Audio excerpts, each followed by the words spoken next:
Abnormal puerperium में असमान शुद्ध की अवस्था में आज हम आपको बताएंगे रुका हुआ प्लेसेंटा, रिटेन्ड प्लेसेंटा क्या होता है। देखिए इसकी डिफिनीशन क्या है, परिभाषा।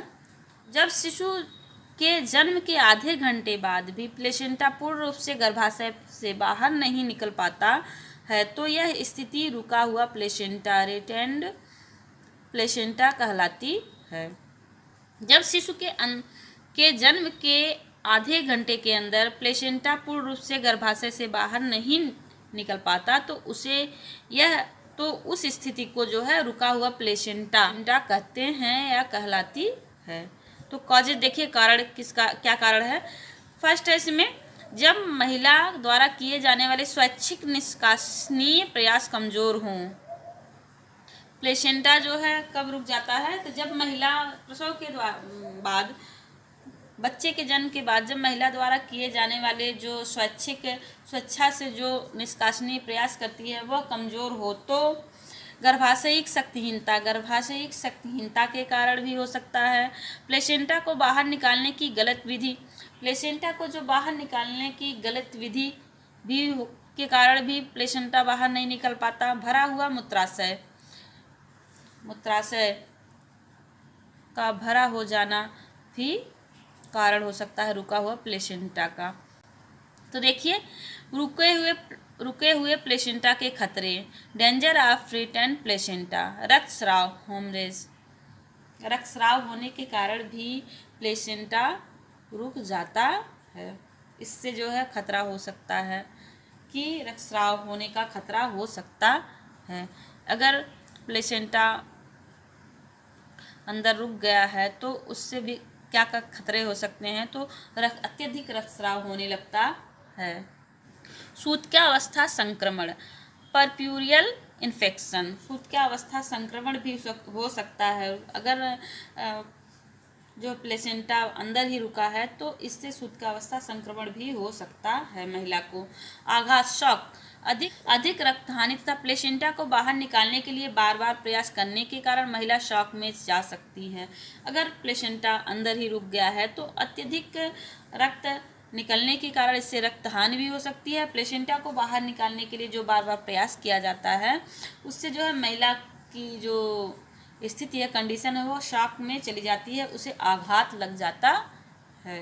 रुके हुए प्लेसेंटा का प्रबंधन, मैनेजमेंट ऑफ रिटेन्ड प्लेसेंटा, रुके हुए प्लेसेंटा के लिए क्या मैनेजमेंट करनी चाहिए। तो देखिए, यदि प्लेसेंटा गर्भाशयिक दीवार से पृथक हो चुकी हो लेकिन अंदर ही रुकी हो तो इस स्थिति में नियंत्रित नाभिनाल खिंचाव, कंट्रोल्ड कार्ड ट्रैक्शन द्वारा प्लेसेंटा को बाहर निकालना चाहिए।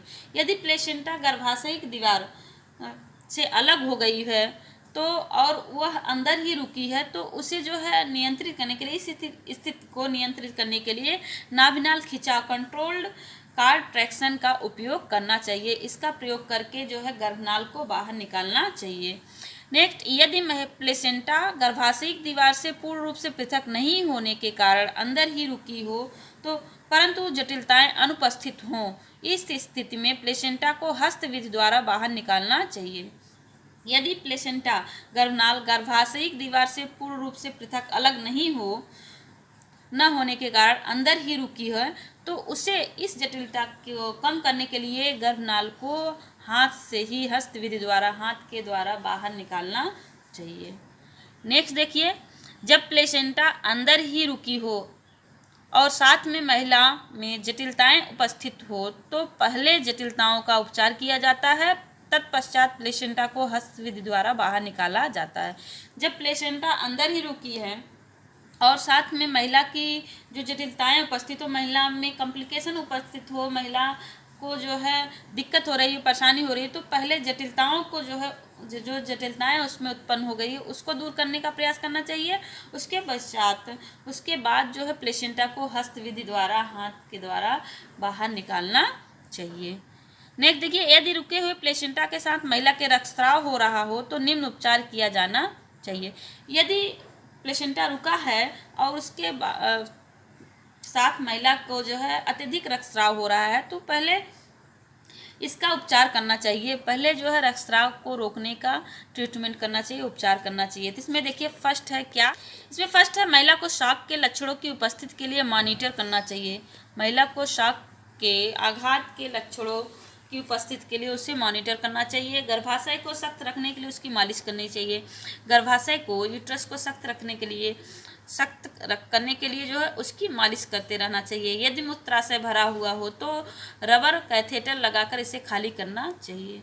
यदि मूत्राशय भरा हुआ है तो ब्लैडर जो है भरा हुआ है तो यूरिन ब्लैडर अगर भरा हुआ हो तो रबर कैथेटर लगाकर उसे खाली कर देना चाहिए। महिला को आईवी मार्ग द्वारा, इंट्रावेनस आईवी मार्ग द्वारा 0.2 mg मिथार्जिन देना चाहिए।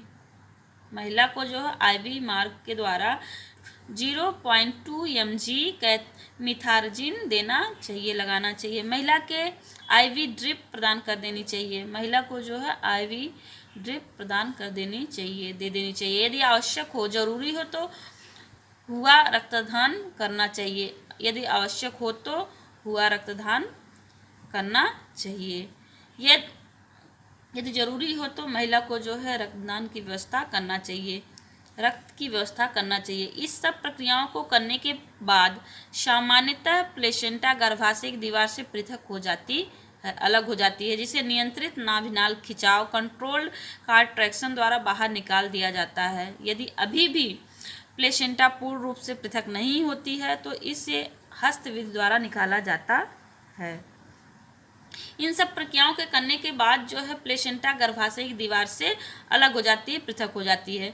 इससे स्थिति को, इसे नियंत्रित करने के लिए, इसे कंट्रोल करने के लिए नाभिनाल खिंचाव, जिसे कहते हैं कंट्रोल्ड कॉन्ट्रैक्शन, नाभिनाल खिंचाव के द्वारा प्लेसेंटा को बाहर निकाल देना चाहिए। यदि अभी भी प्लेसेंटा पूर्ण रूप से बाहर नहीं निकला हो तो हस्तविधि द्वारा बाहर निकालना चाहिए।